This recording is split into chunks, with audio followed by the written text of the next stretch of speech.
Next up tonight, a story for all the nature lovers in our audience as we head out to the Hyatt Regency Waikoloa Hotel for a visit with our fine feathered friends. Even way back when the hotel was nothing more than a blueprint, it was known that the wildlife concept would be an integral part of the grounds.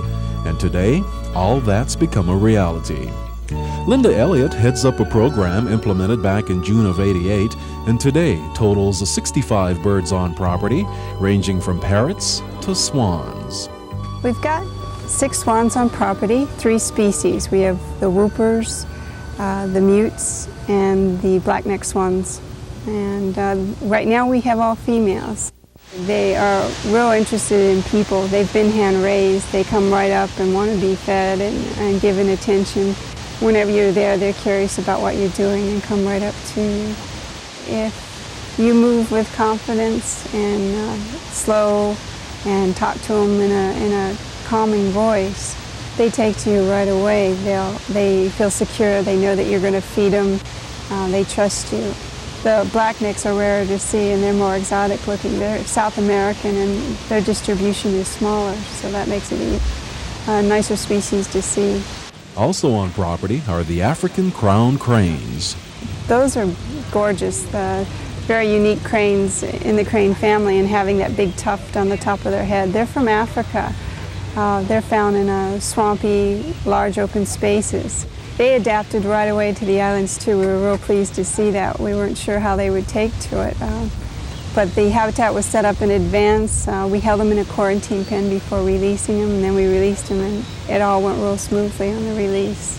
That's one of the biggest challenges on the property, is to create natural habitats for them that confine or make them secure, but don't look like cages or barriers. And of course, the program wouldn't be complete without parrots, and Linda has several different species on hand. We have scarlet macaws, blue and gold macaws, military macaws, and a severe macaw on property. And those are all quite beautiful, colorful birds from South and Central America. And those are endangered, mostly in their habitats, either threatened or endangered because of the loss of the habitat and also the pressures from the pet trade. We only get birds that are bred in captivity in order to avoid the taking of something from the wild. The facilities, the holding facilities, is one of the primary important areas to concentrate on. Although the guests don't get to see it, it is there. It's having a facility to bring the birds in, especially the parrots, every evening and secure them and take care of any that are sick. And then there's this feisty female named Butterscotch. She's a Moluccan cockatoo from the Moluccas Islands. And she is the peaches and cream coloring, also known as a salmon-crested cockatoo. She's quite a ham when she gets going. She's a lot of fun. The parrots are always an attraction to guests. They're so beautiful, they're so intelligent that it's hard not to fall in love with them. So having them throughout the property is really what we intended on doing from the beginning. Linda attained her wildlife biology major at Arizona State and then worked at the Honolulu Zoo for 6 years before moving to the Hyatt. She has high hopes for the wildlife program here, and along with proper conservation measures, would like to see bigger and better things for her newly adopted family.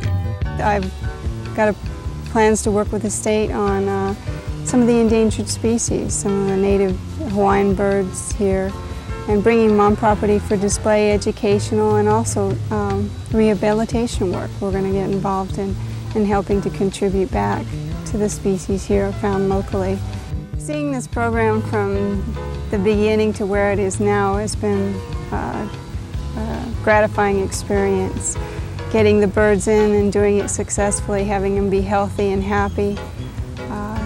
And then the future plans for expanding it and involving the community in the programs is really where I'll get my rewards.